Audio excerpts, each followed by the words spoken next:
Do you believe this assassination attempt, as it's being called, will have any lasting impact on Trump's polling numbers, or is it just another shock moment, a shock headline in this highly polarized election cycle? I think it's more of a shock moment and a shock headline. I don't see it having the sort of, I don't see Trump getting the bump in the polls that he got from the first assassination attempt.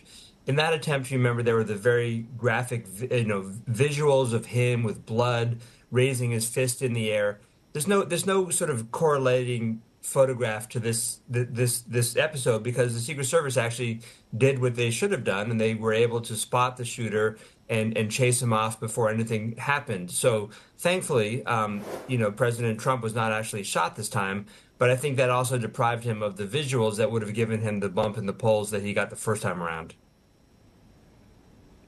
So explain to me how this is going to impact the race moving forward as well, because it is fair to say that this incident really does fuel Trump's narrative that he is a victim of political persecution. So do the Democrats and Kamala Harris change course now? We know she's already condemned political violence in all forms at the first assassination attempt and again this time around. But does the language in this election campaign need to change in order to ensure that this doesn't happen again?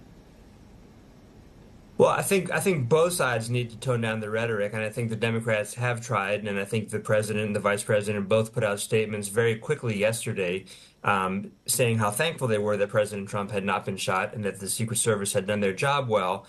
Both sides have been guilty, including President Trump, by the way, of inciting violence in their speech, and I think it would behoove both sides to really tone it down a little bit.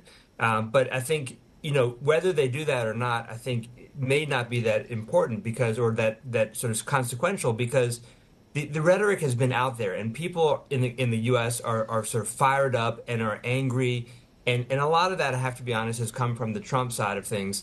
And so even if they tone down the rhetoric, I'm not sure that's going to filter down to the people who are at the receiving end of that, such as this suspect. We still have a lot to learn about him, but apparently, he was so agitated by the politics that he felt he should take matters into his own hands. So hopefully there won't be any more instances like this, but the rhetoric has been very difficult in the United States for the last couple of months.